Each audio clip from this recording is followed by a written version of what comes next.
good evening, everyone. Thank you for hanging on in there with us for our final taste of Ginetta Racing in the 2025 season. The sun is well and truly setting here at Donington Park, and it is the turn of the Ginetta GT drivers to head back out on circuit. Now, if you tuned in earlier on this afternoon, you'll have seen we have already attempted to start this race once before.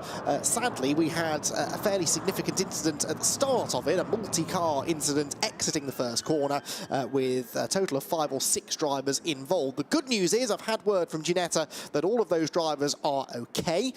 It was just a fairly lengthy clean-up operation and barrier repair work that had to be done as well, which led to a delay in the day, and it means we've sadly not been able to run the 4th and final GT Academy race of the weekend, which means that with no further events to come later this year, that championship will has now concluded. James Nicholas and Sam Shrimpton, the 2 champions in the GT Academy, so shame we didn't get to give them their big moment as they crossed the line, but James Nicholas and Sam Shrimpton, congratulations on your Ginetta GT Academy and GT Academy Rookie Championships. We still have champions to crown in the Ginetta GT Championship though. Archie Clark has already wrapped up the Pro Championship, but in Pro-Am and Am there are some points permutations to go through. We'll go through those in a moment or two. So, in the fading light here at Donington Park, a slightly depleted grid of Ginetta GT Championship cars makes their way around on the green flag lap. We are missing, I believe, Robert Cronin, Alex Duncan, Colin White, Emma Tomlinson and Felix Livesey. They were the 5 drivers who were more seriously involved, if you like, in the incident earlier on this afternoon. There were a couple of others that sustained a little bit of damage, but have been able at least to take on the restarted race. So we should still have Jack Collins and Harry Gamble row 1. We do. Nick White is there on row 2 alongside, I believe, Luke Shaw then. Luke Shaw, title contender in the Am class coming into this one, and in fact championship leader in the Am class coming into this one.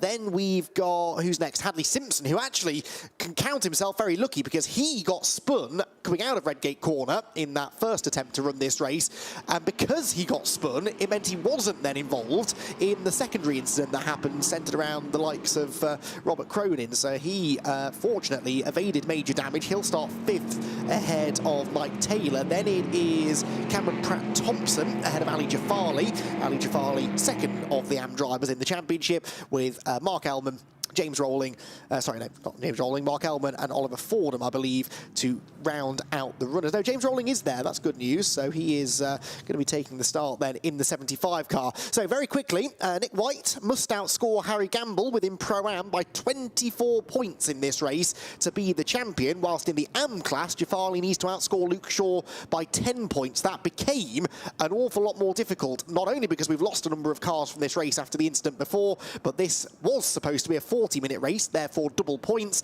It's now been reverted back to a 20-minute sprint, so no pit stops and not as many points for some of these title contenders to go out and score. So, take 2, the final race of the season for the Protyre Motorsport Ginetta GT Championship gets underway, and it is Jack Collins, former Carter, on the inside line, who will hold the lead, I think, although Harry Gamble is late on the brakes and will try and go around the outside. That's not going to work, though. He's squeezed over the exit curve, will rejoin and maybe allow Nick White through. No, Nick White settles in behind him in 3rd position, but Nick White and Harry Gamble, 2nd and 3rd, or 3rd and 2nd respectively, are your 2 Pro-Am title contenders. Hadley Simpson goes 4th, and Mike Taylor, look, gets up the inside of Luke Shaw. So Luke Shaw slipping down the order slightly here, and could really do with trying to get back in line, but Mike Taylor has the right-hand side of the road. That will come the inside line for McLean's. The noses dip pretty much simultaneously, but Luke Shaw on the dirty side of the road couldn't get the car stopped and runs a little bit wide. Meanwhile, Harry Gamble for the race lead is up the inside of Jack Collins and goes through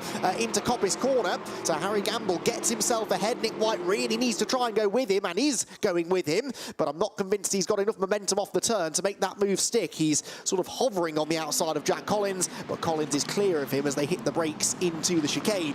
Through the left, through the right, Nick White a little bit scrappy there, so two behind, Luke Shaw and Jafali. Now those are the two AM title contenders. Luke Shaw started significantly further up the order than Ali Jafali, and yet they will be together coming to the conclusion of the opening lap.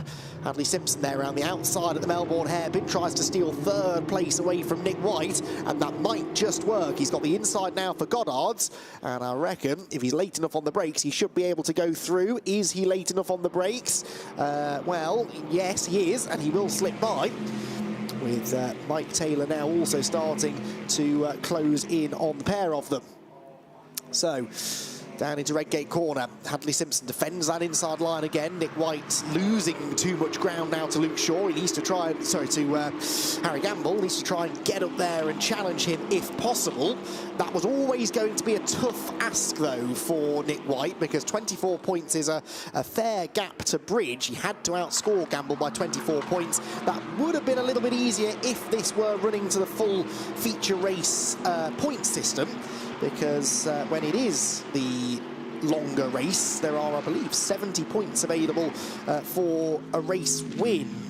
Yes, it would have been 70 points for a win, 60 for second and 52 for third. Well, now we've reverted back to the sprint race point system. 35 points for a win is all that is available, plus the bonus for the fastest lap. So, in other words, really, White needed to win the race and hope that Gamble had a bit of a shocker. Well, the exact opposite of that is happening at the moment. Gamble is winning the race as it stands. Nick White not having a shocker, but has slipped down the order ever so slightly in the opening exchanges to fourth position, under threat as well from Mike Taylor, another Pro-Am driver who looks to the inside line behind Luke Shaw there, battling away with Cameron Pratt-Thompson. Now, this is the championship that is more likely to change. It's a 10-point swing that is needed for Ali Jafali, who is in the dirt coming out of the Melbourne hairpin. Needs to outscore Luke Shaw by 10 points. Luke is directly ahead of him, but it is Shaw who looks the quicker of the two. He's the one on the attack, trying to gain more places, trying to gain more points, and trying to get himself ahead of Cameron Pratt-Thompson, but not able to do that for the time being. Leaders go through. New fastest lap for Harry Gamble. That's worth a bonus point. And he's now 1.2 seconds clear of Jack Collins in second position. That was a crucial move, wasn't it, that Gamble made early on to get himself ahead. Must have had a much better run out of McLean. He's got to the inside into Coppice and able to force the issue to get through. Nick White under attack. Nick White, former Ginetta GT Academy driver. And of course did battle there with the likes of Ravi Ramheed, who early on today was battling for a British GT4 championship. All White with a big wobble as he turns into McLean's corner, drifts a little bit wide. And that's going to slow him down on corner exit slightly as well. Defends into Coppice. Look at Taylor's exit speed. It should be quicker than Nick White. It is. So he gets up alongside, but that's the outside line into the chicane. Now, we've seen quite a few drivers, if they're really feeling brave, go around the outside into the chicane, because that gets you the inside for the second part of it. But Mike Taylor not quite really alongside enough to make that particular move stick. Bump as you go over that right-hand element of the chicane as well, which can easily unsettle the cars, but all through cleanly. Drop downhill into the Melbourne hairpin. There are your AM contenders, and then behind them, a scrap between Oliver Fordham and Mark Ellman in 9th and 10th positions overall, but this is for a class podium, third in the AM class, with James Rowling not a million miles behind them either, another AM competitor. Now, that doesn't look like 1.2 seconds to me anymore between the leading two. No, it's 8.5 tenths or so, as Jack Collins and Hadley Simpson set exactly the same lap time. A 1 minute 35.359 is now the fastest lap of the race, and it's been set by two drivers at the exact same time. That's remarkable. So Collins and Simpson exactly the same distance apart from each other at the end of the lap as they were at the start of it. The bonus point, I guess, goes to the one that sets it first. So that's technically Jack Collins, who is ahead on the road, and by just under 4 tenths of a second, he did set that lap time first. May well be that that gets improved upon further into the race anyway, but that's remarkable. I don't remember ever seeing that happen before. Anyway, the point is they're both closing in now on Harry Gamble, who, remember, is a Pro-Am driver. These are both pros, so they're going to be thinking, hang on a minute, this isn't how this was supposed to go. But Harry Gamble has proven in his move up from the GT Academy last year, where he was one of the stars of the season, into the GT Championship, that he is every bit as quick as the pros, really. He's been up there fighting for overall race wins on a number of occasions, and is now in a really good position to perhaps perhaps claim another overall race win. However, that gap has significantly shrunk on this lap. Jack Collins and Hadley Simpson are right with him. Whether they're going to set the same lap time again, those two, possibly not, because I think that Collins catching Gamble has held him up slightly, and Hadley Simpson looks to have closed in ever further. Across the line they go. Gamble will break the timing beam first. It's a 35.696, a 35.226 for Collins, and a 35.327 for Hadley Simpson, so actually fractionally slower than Collins. Nick White, though, sets the fastest lap. So Nick White gets the fastest lap of the race, and he's only 1.8 seconds off the lead. Now, if he were to win the race with the fastest lap, that would be 36 championship points. He needs 24 more than Harry Gamble. So that still would require Gamble to drop a lot further down the order. With 11 cars running, I think the fewest amount of points he would score is 11, which is enough, is it not? Yes, that would just be enough. So he would have to non-finish or finish last, would Harry Gamble, with Nick White claiming the win. But White is at least putting himself in the conversation now with that lap time. 35.0 was the best part of 7/10 quicker than the race leader. Mike Taylor's not a million miles back either, so the Pro-Am's well and truly giving the pros something to think about this evening. Through the chicane we go again. Better lap this time for Gamble. He's in a purple middle sector, actually. Collins was fastest of anybody in sector 1, but Gamble retaliates in sector 2. It was this last part of the lap, though, where Collins really seemed to close in, seems confident on the brakes, and able to reel in the leader again that time through the Melbourne hairpin. There goes Mike Taylor in behind Nick White. In the AM class, by the way, it's 1.1 seconds, or it was at the start of the lap anyway, separating Luke Shaw and Ali Jafali. So Luke Shaw, again, looking reasonably comfortable in his quest for the AM Championship. Across the line we go then. Gamble to Collins this time is just under 0.6 of a second, and Mike Taylor now sets the fastest lap. So he's the third, or in a way fourth, driver in 3 laps to have taken that bonus point. 34.887 is the lap time. And he is really starting now to put some pressure on Nick White again, as he was a number of laps ago. White was quicker than Simpson ahead of him, but slower than the leading 2. So Hadley Simpson in third was the slowest of the leading group last time by. This fight for 4th overall is 2nd in Pro-Am. And Mike Taylor on the hunt to try and gain another position, and if he can, and then continues the sort of pace that he's had over recent laps, he might even have a shot at getting into the overall podium positions. Mike Taylor has had only 2 podium finishes this year, 2 third-place finishes they have been. He's got just over half the race still to go. If he can get past Nick White quickly, you never know, a 3rd podium could be heading his way. Through the chicane, down into the braking zone at the Melbourne hairpin, where again Jack Collins is less than a Ginetta's length behind Harry Gamble, who dabs the brakes, look, midway through the corner. You don't often see that. Harry Gamble obviously felt that the car was washing a little bit wide, just touched the brakes to tuck the nose in, and that meant that he didn't run wide and open the door for Jack Collins to come through.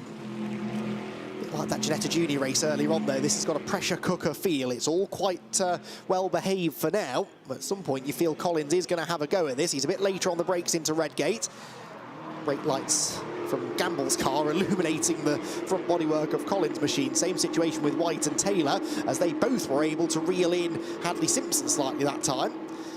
It's fascinating how these lap times are ebbing and flowing. The top 5 covered by 2.6 seconds. 3rd to 5th, though, is only 1.2 seconds near enough, as Hadley Simpson just continues to slip away slightly from the leading 2, despite setting a personal best lap time that time by. Nick White then trying desperately, at the very least, to hang on to this 2nd position in the Pro-Am class. His chances now seemingly of winning that championship looking fairly slim. But again, if Collins decides to have a go at Gamble, that could set about a chain reaction, although actually it's Nick White that now might lose a position. He was very wide out of coppice. Mike Taylor gets alongside, actually gets his nose in front, but again on that outside line, is he late enough on the brakes? Yes, he is. Look at the brake discs glowing orange as he turns into the corner, but Mike Taylor has managed to go through. What is turning into almost a bit of a night race now. It is extremely dark here at Donington Park, much darker than the TV pictures would have you believe.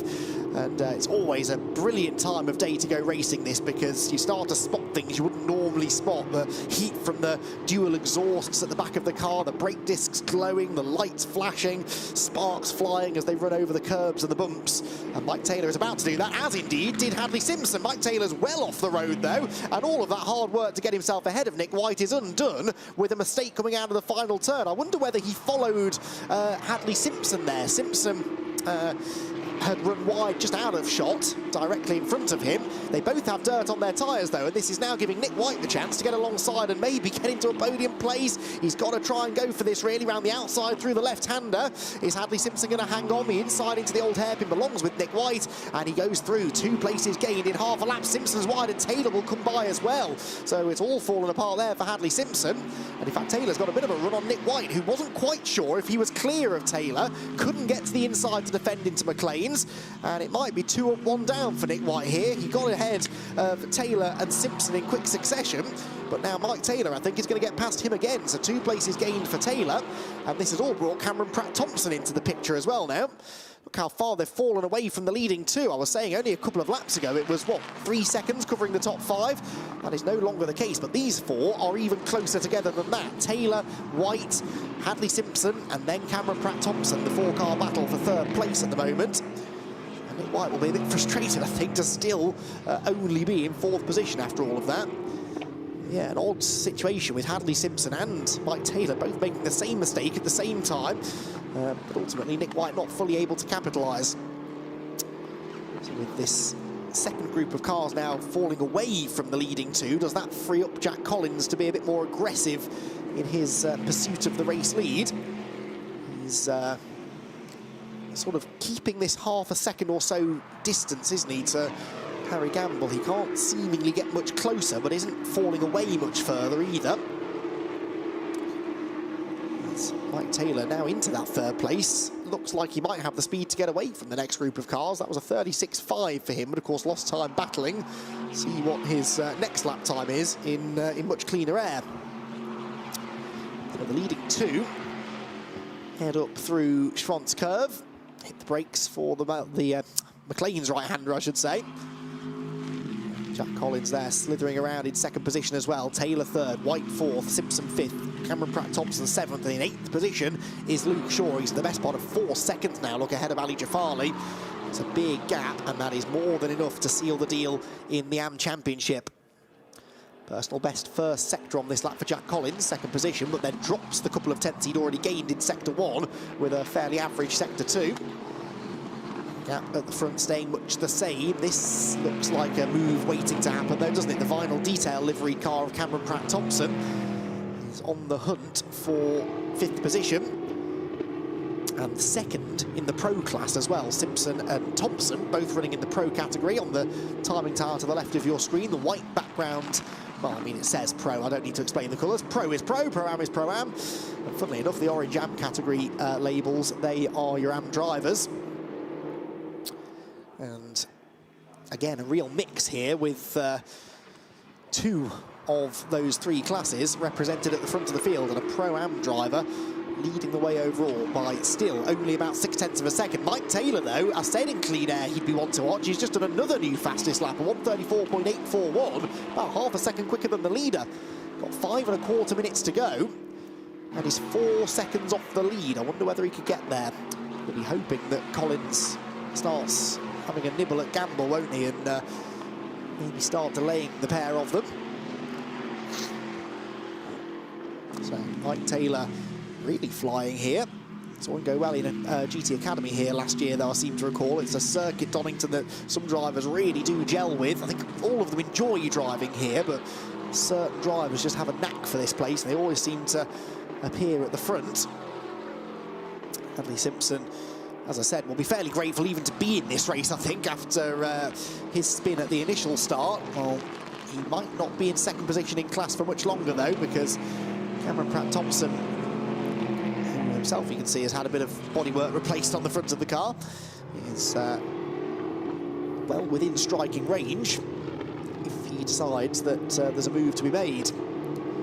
See the exhaust burning orange in the middle of the rear bodywork as they exit the Melbourne hairpin. This lead gap, though, is just so static, isn't it? It's maybe come down by a tenth or two this time, as Harry Gamble, in his E3 Sport car, has his teammate Jack Collins breathing down his neck. Yes, 3.5 tenths, which is about as close as they've been. But Jack Collins just can't find an edge, can he, over Gamble to actually make a move. Can Cameron Pratt-Thompson find that edge and get a way past Hadley Simpson? Oh, good exit, looks to the inside. Oh, there's not quite an overlap, but Hadley Simpson wasn't sure of that, still isn't sure of it. Look, doesn't want to take the traditional racing line, just in case Cameron Pratt-Thompson had his foot in the door, but you can see from the external footage that he didn't. Simpson's now run very wide out of the old hairpin, though, and this, I think, is going to allow Thompson through, is it? No, again, Simpson just barely gets across in front of the 39 car, which looks to the inside of McLean's, though. Hadley Simpson runs wide, and Cameron Pratt-Thompson now is fully alongside and has the inside line heading into Coppice Corner. Hadley Simpson's best bet, really, is to try and get the switch back, but he doesn't go for that. Tries to hang tough around the outside. He'll have good momentum on that outside line. Does he have an overlap, though? No. Cameron Thompson is much more decisive in closing the door than Hadley Simpson had been. And should now be able to hang on to the place. Sparks flying there as the car hit the brakes. Hopefully those sparks weren't coming from the brakes, which you really do get to appreciate in this fading light. Get up to incredibly high operating temperatures. Hadley Simpson with a bold effort around the outside, and Cameron Pratt-Thompson then gets a big slide coming off the turn. And so Simpson will carry some good speed up the hill.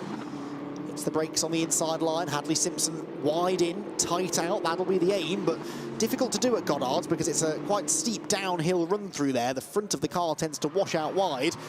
Also, even if you do get the switch back, you're only then on the outside line for Redgate Corner, out of which come the leaders.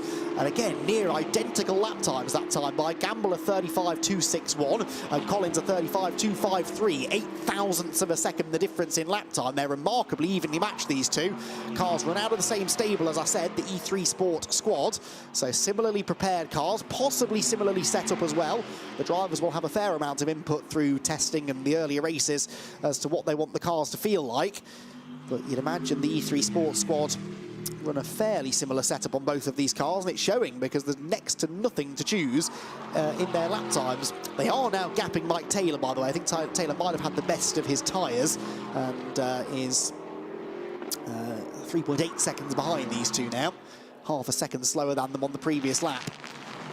So Collins has proven that he can run with Harry Gamble. The question now is, where does he make the move? And if he does try to make the move, how much of a defence does Gamble put up? Because Gamble, the last thing he needs is contact that puts him out of the race. That could jeopardise his championship hopes. So he has to try and keep this clean. Jack Collins, meanwhile, has nothing to lose. He also has a really good exit from the Melbourne hairpin. We're about to begin the last lap of the season, and Jack Collins, this is his best effort so far to wrestle the lead away from Harry Gamble. Couldn't do it at Goddard's, though, and again, just couldn't quite get the nose of the car in tight enough to get the switch back on the exit. He's forcing Gamble to defend, though, as they cross the timing line to begin the final lap, and then Gamble opens the door. Collins tries the inside, but Harry Gamble, supremely confident on the brakes, knew, I think, that Collins wasn't going to be close enough to launch to the inside, and so held on to the place. Jack Collins, though, inches away from the back of Harry Gamble's car as it drops down into the old hairpin.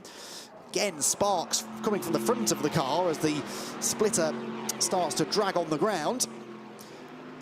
Harry Gamble, in near darkness now here at Donington Park, is defending this lead very, very well. But Jack Collins, I'm sure, will have another go. He seems good, does Jack, in that final sector. That's where Collins really seems to have a little bit of an advantage.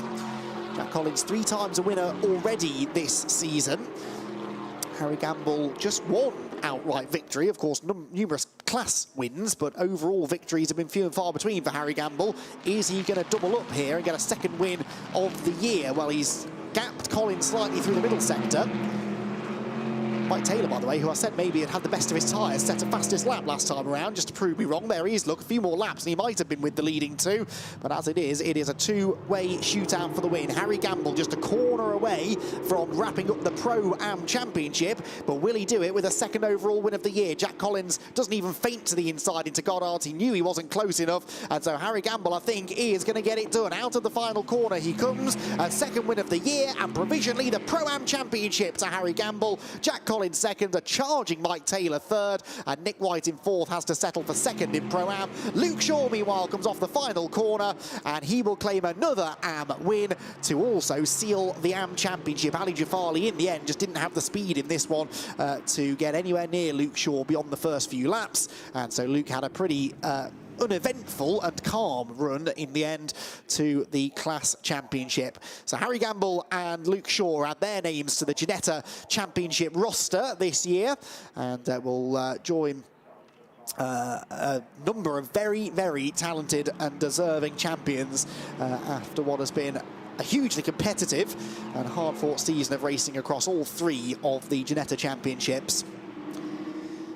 So the sun has now set, I think. The moon is the brightest object in the sky, and it shines upon Harry Gamble, who seals his Pro-Am Championship with a race win. Jack Collins threw everything at it, but had to settle for second. Mike Taylor third, and Nick White in fourth. Cameron Pratt-Thompson and Hadley Simpson were next, with Luke Shaw seventh, winning the AM class and getting the championship as well, ahead of Ali Jafali, Oliver Fordham, Mark Ellman, and James Rowling in 11th place in a sadly depleted grid after the issues before. The final race of the season for the Protyre Motorsport Ginetta GT Championship. The drivers had to wait quite a while for a second attempt at starting this one after a multi-car incident brought about a red flag earlier in the day. Jack Collins held the lead initially from pole position. Harry Gamble, though, was on his toes and keen to get past him. Looked quicker on cold tyres and would eventually make good use of that later round the lap. Luke Shaw, meanwhile, had a bit of a disappointing opening lap, but just needed to stay out of trouble to seal the AM Championship. And all the while, he knew that he was always ahead of Ali Jafali, the only man who could beat him. Harry Gamble's move for the lead came halfway around the opening lap with a good run out of McLean's, the inside line at Coppice, and he then defended for the remainder of the race, with Jack Collins constantly applying pressure. Mike Taylor got quicker and quicker as the race went on. He moved up into third position, second in Pro-Am ahead of Nick White, and then immediately started setting fastest lap after fastest lap. Although actually it wasn't quite that simple, was it? Because he had this moment coming out of the final turn, as did Hadley Simpson.